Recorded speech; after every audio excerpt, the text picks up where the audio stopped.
Welcome back, everybody, to another episode of the Ranger 363V restoration. This is part 37 of the series, and in today's video we're going to be doing a hodgepodge of different things to get this boat finished up, carpet, running some LED lights, things like that, just fixing things around the boat. So, without further ado, let's get into it.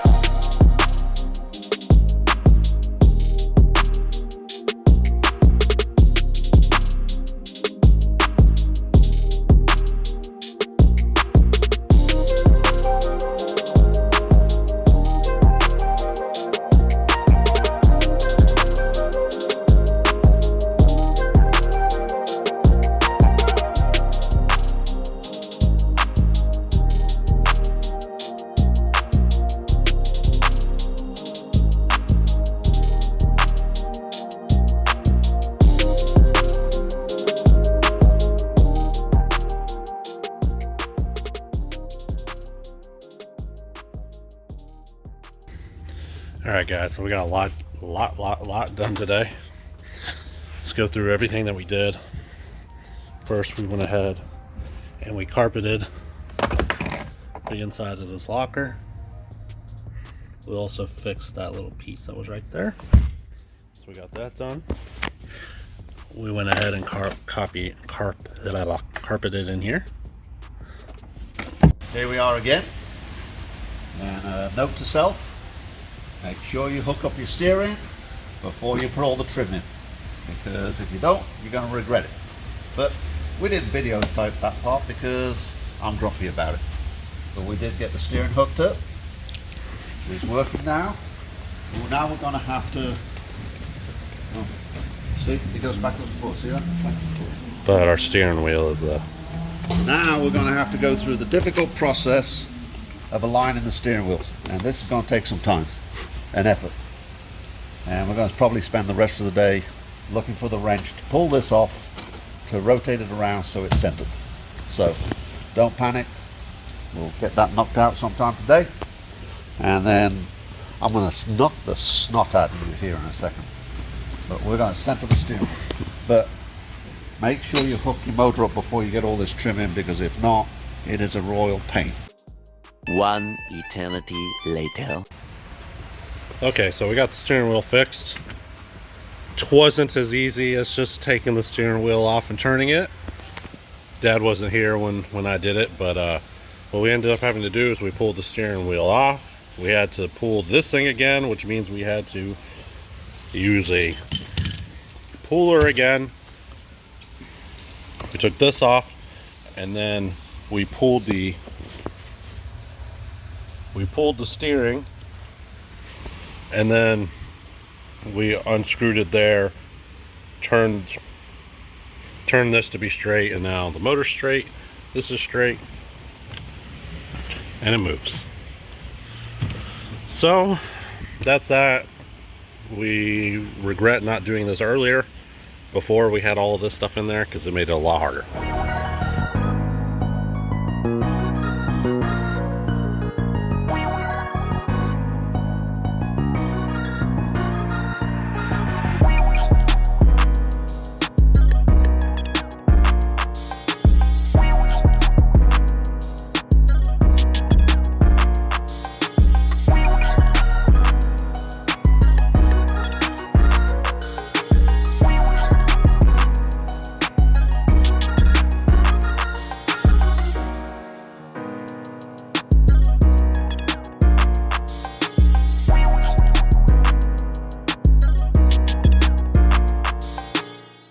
We went ahead and we hooked up the LEDs on the boat.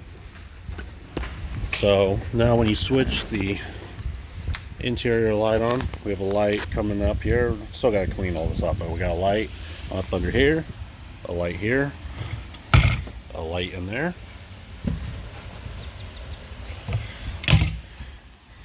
So this area will be lit up. We got a light in here. We got a light in there too. light in this locker, light in that locker, and a light back here. So we're all lit up. So all right, let's go ahead and go up to the front of the boat and work our way back on what we have to do. So we need to, put a little cover for like wire protector on the trailer wires, and we also need to build a little plate to cover that hole, just a nice little trim piece. Up at the front of the boat, we're pretty much done.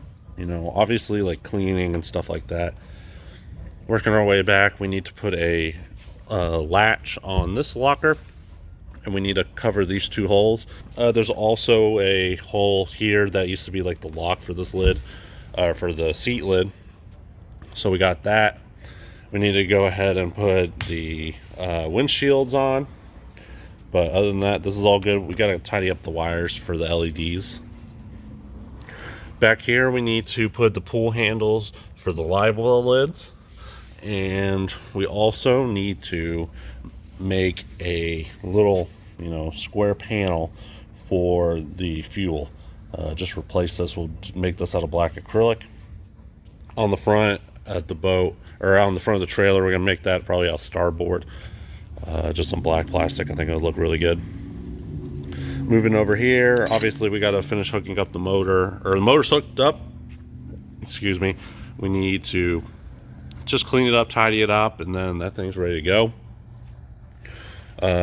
Here at the console, we need to make a panel here. We'll make a black acrylic panel to cover this area, and then put a cover over this, because somebody is going to put a fish finder on this boat, and they are more than likely going to put it here. So this hole is going to be needed, and I'd just rather cover these up.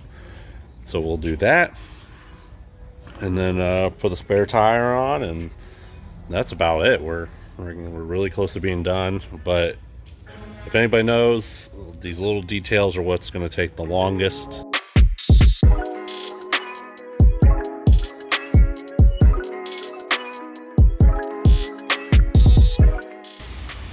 Alright, so we've got the step installed right there. A little cover plate, looks really nice. Let's go back here to the back. We got this nice little cover piece right here to cover the holes from the old fish finder. Looks really, really good.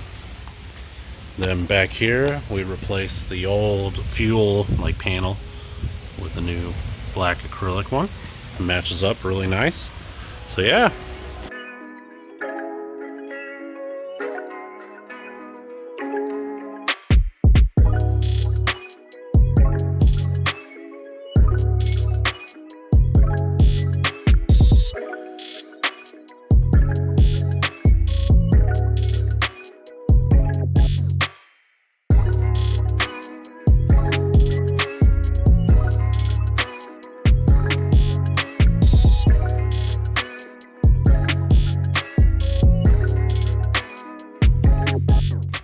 So I got the pull latches installed. Well, not all the way. I keep measuring them because they don't look straight to me, but they're straight. They're straight in all ways. Same distance from here to here, from here to here. So yeah, I think it looks pretty good. So just need to screw those down, and that will be ready to go. Alright, so we're really close to being done. We're just putting some things up. We got the windshields just sitting in there, but we're just making a little list of things we got to order. The key where we're at right now, obviously, is just making sure we have everything we need to finish it off. Still got to balance out the carburetors. We'll probably do that when we launch it at the house. But I think the key is just to make sure that we have everything. Then Valerie and I are going to go through it from front to back without Michael involved, and basically do a punch list, make sure everything is done. We find something, then we'll address it, and then we'll double check it again. So it's kind of like a not last minute, but a last quality control that we've addressed everything that we can. And then I guess we go for a ride. And I think my son did a great job, and I think that he obviously saw a diamond in the rough. Not knocking the boat, I'm not knocking the class of the boat, but when this thing first arrived, if you look at the first videos of this boat, it was rough looking. As far as the wiring goes, there was a lot of videos on the wiring, and the wiring took us a long time. To totally rewire a boat is a lot of work. It's not impossible, but you'd better take the time and have everything laid out. I think the other thing was, as far as the wiring goes, we didn't have everything we needed at times, so we was waiting on stuff again, and that plays a big part. But the wiring obviously is a big part. The engine running is a big part. I'm trying to think of some of the other comments. Okay, about using plywood. We looked at using that. I don't know what it's called. Starboard. Is it starboard? Starboard, or any kind of marine grade plastic, high density polyethylene. What's that stuff that? There's one that they use, and it's all basically a fiber board. A sheet of that was $600 some odd, and that's just not the budget for this boat. I wanted to go with it. I'll look it up, and then Michael can type it in on his thing. But it was expensive, very expensive. I mean, it was like, whoa, no. So, I'm not making up excuses. Everybody's budget is different. I think the other thing that we get asked a lot is, how much have you got into it? Well, Michael knows probably to the cent what he's got in regards to, materials. As far as the labor goes, we'll never know. And some of it was us. We're learning. So you can't turn around and say, well, that took us 4 days to figure that out. Well, should it have taken us 4 days to figure it out? No. And I think you better look at these as a labor of love, because if you're looking at it from a standpoint that you're going to make money of doing it this way, I don't believe you will. All right, guys, so that's it for this week. Be sure to check in next week, because it's probably going to be either the last video or second to the last. So I'll see you next week, guys.